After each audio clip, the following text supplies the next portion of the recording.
Betul sekali, apa yang baru saja terjadi atau kita lihat kabarnya ini terjadi pada tanggal 25 Januari lalu sebenarnya.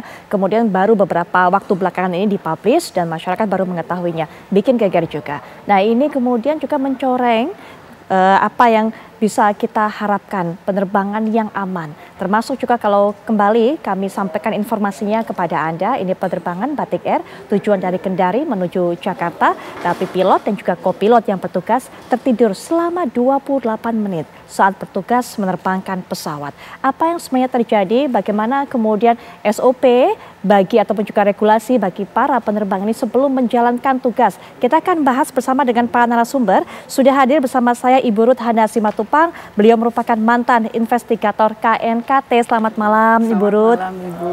Baik, dan juga akan memberikan pandangannya kepada kita, akan bercerita banyak sebenarnya. Karena salah satu hal yang menjadi faktor kenapa kemudian pilot dan kopilotnya tertidur pada saat bertugas, karena memang memiliki tugas di rumahnya, pindahan rumah, kemudian juga memiliki anak kembar, sehingga waktunya tersita, istirahat kurang. Nanti kita akan dengarkan juga apa pandangan dari Cap Syadrah Nababan. Beliau merupakan eksekutif advisor Ikatan Pilot Indonesia. Selamat malam, Cap. Selamat malam, Pak Putri. Baik, dan juga akan bergabung dengan kita Bapak Gary Sujatman selaku pengamat penerbangan, sudah hadir juga di studio.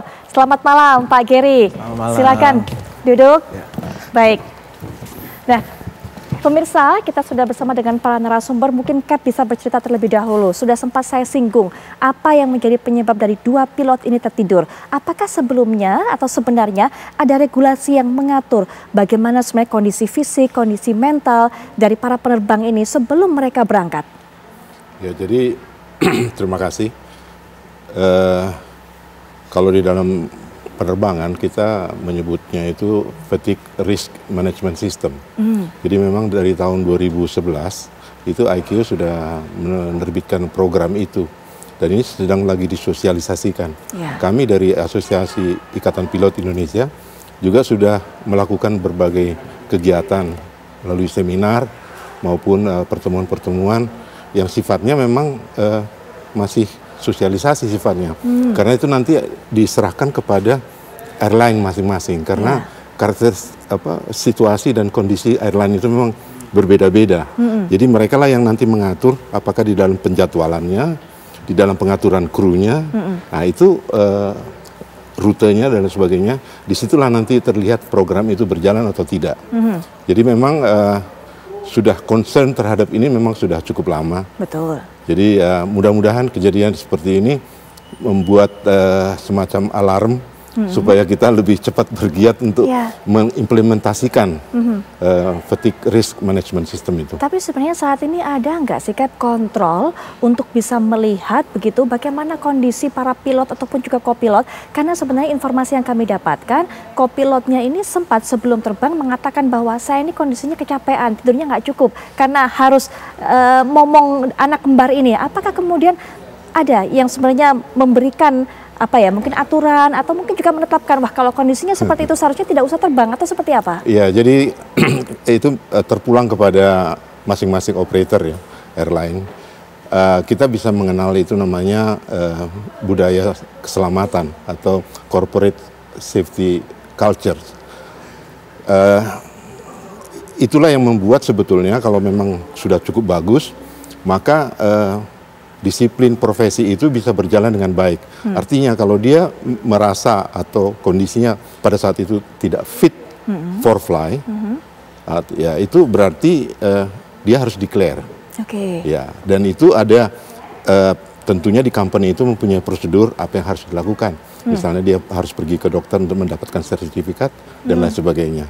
Jadi tapi iklim kerja yang seperti itu yang harus diciptakan bahwa masing-masing individu itu bisa mengecek dirinya masing-masing, apakah saya ini fit untuk terbang. Dalam artian semuanya, ya, termasuk kecukupan dari istirahat. Karena kalau fatigue levelnya ini akumulatif, itu juga kadang-kadang nggak bagus. Iya kan? Baik, ya betul-betul. Cap, tapi sebenarnya menurut Cap, idealnya seperti apa yang harus dilakukan oleh pihak maskapai ketika mendengar keluhan ataupun mendengar cerita dari salah satu penerbangnya mengatakan bahwa kondisi saya ini sebenarnya kurang tidur, nggak terlalu fit, apa sebenarnya yang harus dilakukan? Beberapa tahun yang lalu saya kira ada tambahan aneks ya, menjadi aneks 19, itu Safety Management System. Di situ sebetulnya mengencourage semua insan dirgantara ini untuk menyampaikan apakah keluhan, apakah dia menemukan sesuatu yang tidak bagus, dan itu harus di-appreciate, bukan untuk dihukum. Ya, jadi nanti kalau sistem itu terjadi, maka bisa dideteksi secara dini. Ya, jadi nggak perlu sampai kepada situasi di mana menjadi sulit untuk dikendalikan. Baik, Pak Gary, melihat apa yang terjadi saat ini apa, pertanda apa? Apakah ini pertanda bahwa ada prosedur yang tidak dijalankan atau lemahnya pengawasan atau seperti apa Pak Gary? Kalau ini sih saya lihat sih kombinasi ya, Tidak ada masing-masing unsur yang benar-benar menonjol dan parah. Karena kalau itu sampai ada salah satu faktor yang menonjol parah, seharusnya sudah kena, sudah ketangkep duluan. Saya mau nambahin yang Kapten Awaban bilang juga, sebenarnya di luar itu yang jadi pertanyaan juga si kaptennya. Ya, kaptennya sudah tahu, co-pilotnya bilang begitu, dia juga harus menilai. Saya sendiri aman tidak kalau dia ngantuk. Ya kan? Chance-nya kalau dia tidur, saya ketiduran bagaimana? Dan sebaliknya, kalau saya pas lagi butuh istirahat, chance dia tiduran gimana? Kalau dia menilai itu tidak aman, dia seharusnya minta salah satu atau dua-duanya diganti pada saat itu. Nah, kembali lagi, banyak yang khawatir, waktu safety management system diterapkan, banyak khawatir, oh ntar bisa di-abuse dong oleh orang. Masalah abuse-nya itu dilihat dari trennya. Apakah si orang ini yang mengeluh, apakah dia kalau sering mengeluh, apakah dia punya trennya? Apakah dia sering report for duty dalam kondisi capai atau jarang atau sekali dua kali mungkin nggak apa-apa, atau kalau tidak ada pattern nggak apa-apa. Tapi kalau dia punya pattern itu seharusnya diidentifikasi. Makanya saya agak menyayangkan banyak yang sudah teriak langsung beri sanksi. Bagaimana orang mau mengakui kelemahan, kekurangan, atau potensi pelanggaran kalau dia langsung diancam dengan bakal disanksi. Kalau sudah ada trennya dan dia masih terus-menerus, iya wajar. Gitu. Jadi kita harus pahami juga safety management system bukan artinya dibiarin aja pelanggaran, tapi dalam arti tidak langsung. Kalau ada apa-apa langsung dihukum, dilihat dulu, terusin dulu. Makanya kita juga harus hati-hati dari sini, laporannya KNKT adalah laporan interim, bukan final. Jadi belum semua informasi itu lengkap dan belum semua analisa yang mereka sudah lakukan itu sudah dijabarkan. Gitu. Yang mereka baru muat di interim reportnya adalah fakta-fakta yang mereka temukan. Analisanya belum. Nah itu, jadi kalau saya lihat dari bacanya, sekarang beginilah. Pilot ketiduran sekarang mulai banyak, nggak cuma di Indonesia, di mana-mana. Ya. Cuman rata-rata ketidurannya, kalau sampai berdua ketiduran, itu sampai 20 menit, 25 menit. Jarang sekali di atas 30 menit, itu hampir nggak pernah, bahkan tidak pernah. Yang sekarang jadi concern adalah, karena sekarang makin banyak penerbangan jarak pendek dan jarak menengah yang dilakukan di malam hari, di dini hari. Proporsinya makin banyak, jadi resiko ini akan meningkat ke depannya. Jadi ini benar, alarm bell. Sebelum ini jadi tren yang timbul secara reguler, kita harus cari pencegahannya itu dengan FRMS. Nah kembali lagi, FRMS ini tidak ada bakunya, tidak ada baku standar.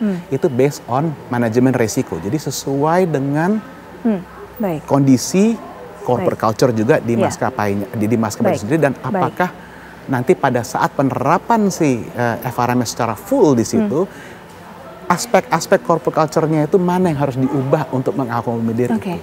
Baik, sampai di situ Pak Gary. Nanti Pak Gary juga mungkin bisa jelaskan lebih lanjut, kalau tidak disanksi kemudian apa penyelesaian yang paling pas, apa yang menjadi pertimbangan, termasuk juga Cap nanti bisa berikan pandangan. Kalau tadi dikatakan Pak Gary, sekarang banyak sekali jalur penerbangan, kemudian pendek, menengah, dini hari atau malam hari. Nah Burut sendiri, kalau ada kejadian seperti ini, apa yang biasanya langsung diperiksa, diolah oleh KNKT? Yang utama biasanya kita melihat flight book-nya mereka, ya flight log mereka, kemudian penjadwalan para awak pesawat, termasuk juga yang cabin crew. Kemudian kita juga melihat jarak penerbangan itu sendiri dan kapan dilakukan. Nah ini sangat berpengaruh ketika seperti Pak Gary bilang bahwa kalau dia dilakukan pagi hari, apakah mereka dalam 3 hari berturut-turut mereka cukup tidur, cukup istirahat, pikiran tenang dan sebagainya, itu yang kita periksa biasanya 3 hari sebelum kecelakaan atau insiden atau apapun itu. Kita melihat histori dari si orang-orang ini. Jadi setiap awak itu diperiksa 3 hari sebelum hari H terjadi sesuatu. Nah, itu yang biasanya kami kaji. Kemudian kita juga lihat nanti apakah ini sama berulang, orang yang sama atau tidak. Nah, memang dalam penelitian selalu terjadi pada penerbangan pagi hari. Nah, ini sering terjadi. Ya, kita juga melihat fenomena ini bukan hanya di Indonesia, tapi juga hampir di banyak negara. Nah, oleh karena itu kita meminta biasanya merekomendasikan untuk company atau operator maskapai ini untuk membuat penjadwalan terhadap para awak ini sesuai dengan perilakunya. Ini yang dibilang oleh ICAO, FAA dan EASA mungkin sangat berat dilakukan oleh company karena sangat bisa, ya bukan sangat tapi bisa mengganggu revenue mereka karena efisiensi kan, mereka selalu inginkan jadwal 10 jam itu ya terpenuhi. Padahal mungkin saja dia hanya bisa terbang 4 jam karena mungkin dia sudah ada kayak tadi, dia harus mengurus bayi, dia harus ngurus pindahan rumah. Jadi dia harus, padahal dia untuk menolak terbang dia tidak bisa. Nah, ini catatan. Nah, ini sampai di sini Bu Ruth. Nanti kita juga akan berikan pandangan dari Pak Gary ataupun juga dari Kapten Papan mengenai soal penjadwalan tadi. Tapi rekan kami Ken Anda juga akan memberikan informasi kepada Anda semuanya bagaimana kronologi secara lengkap kejadian di tanggal 25 Januari tersebut. Silakan Ken. Ya, pemirsa, insiden serius di dunia penerbangan ini terjadi ketika 2 pilot Batik Air tertidur bersamaan pada saat rute penerbangan Kendari Jakarta ini kemudian melangsungkan penerbangannya. Kami akan hadirkan untuk Anda pemirsa kronologi peristiwa yang terjadi pada 25 Januari 2024 lalu. Pada pukul 2:55 waktu Indonesia Barat, ini merupakan jadwal penerbangan dari kode PKLUV sebagai BTK 6734 dari Cengkareng ke Kendari. Ini adalah kode penerbangan dari pesawat Batik Air Airbus A320 yang pada saat itu dikemudikan oleh 2 pilot yang kemudian ditemukan tertidur bersamaan pada rute penerbangan sebaliknya. Nah, kita lihat kronologi berikutnya pemirsa. Ini yang terjadi di awal penerbangan pesawat tersebut. Pada 25 Januari 2024, pukul 3:14 waktu Indonesia Barat, di ketinggian sekitar 36.000 kaki, kopilot ini tertidur sekitar 30 menit usai mendapatkan izin dari pilot. Informasi yang kami dapatkan memang kopilot ini sempat meminta izin kepada pilot yang bertugas bersamanya untuk bisa tidur selama 30 menit dan kemudian diberikan izin. Nah, berikutnya pemirsa kami hadirkan pula untuk Anda apa yang terjadi setelah pukul 3:14. Pada pukul 7:11 waktu Indonesia Tengah, pesawat Batik Air Airbus A320 ini berhasil mendarat di Bandar Udara Kendari. Nah, kemudian pemirsa yang menjadi perhatian adalah penerbangan yang terjadi dari Kendari ke Jakarta, di mana terjadi insiden serius pada saat itu di pukul 7:48 waktu Indonesia Tengah. Pesawat ini mulai bergerak pulang dari Kendari menuju ke Jakarta dengan formasi pilot dan juga kopilot yang sama pada saat itu. Nah, inilah kemudian pemirsa yang menjadi perhatian masyarakat dan disoroti pada beberapa waktu terakhir ini. Pada pukul 8:05 waktu Indonesia Tengah, maksud kami ini pesawat melakukan kontak dari ATC atau Air Traffic Control Kendari ke ATC Makassar. Jadi sempat terjadi komunikasi, pesawat pada saat itu masih juga melakukan kontak dari ATC Kendari ke ATC Makassar. Lalu apa kemudian yang terjadi setelah itu pemirsa? Kami hadirkan untuk Anda informasinya pada pukul 8:37 waktu Indonesia Tengah 25 Januari 2024. Pesawat ini berada di ketinggian 36.000 kaki. Pada saat itu informasi yang kami peroleh dan kami himpun terjadi percakapan antara pilot dan juga kopilot, di mana saat ini pilot yang kemudian meminta izin kepada kopilot untuk beristirahat sejenak atau tidur. Nah, kemudian kopilot ini memberikan izinnya kepada sang pilot untuk bisa beristirahat sebentar pada saat itu. Nah, kemudian setelah kopilot memberikan izin kepada pilot untuk beristirahat sebentar di ketinggian 36.000 kaki pemirsa, kopilot ini akhirnya mengambil alih kendali pesawat secara penuh pada saat itu. Karena sang pilot tadi sudah diberikan izin untuk beristirahat. Lalu apa yang kemudian terjadi pemirsa setelah peristiwa ini pada pukul 8:22 waktu Indonesia Barat masih di ketinggian 36.000 kaki pesawat Airbus A320 Batik Air ini pilot sempat terbangun dan juga berbincang selama 30 detik kemudian tertidur kembali. Jadi pilot ini sempat terbangun, kemudian terjadi percakapan dengan kopilot selama 30 detik dan sang pilot kembali tertidur. Pada pukul 8:24 waktu Indonesia Barat, kopilot ini meminta izin ke ATC untuk mengalihkan penerbangan ke 275 derajat dan kemudian mendapatkan izin dari ATC. Artinya pada saat itu kopilot ini yang memegang kendali dari pesawat Batik Air dan juga bahkan masih sempat meminta izin ke ATC untuk mengalihkan penerbangan ke 275 derajat. Nah, kemudian pada pukul 8:29 waktu Indonesia Barat, pemirsa, tidak lama ini kopilot berkomunikasi dengan awak kabin. Masih ada kendali di bawah kopilot dari pesawat tersebut. Ada komunikasi ke ATC sebelumnya terjadi, kemudian ada komunikasi dengan kru kabin dalam pesawat tersebut.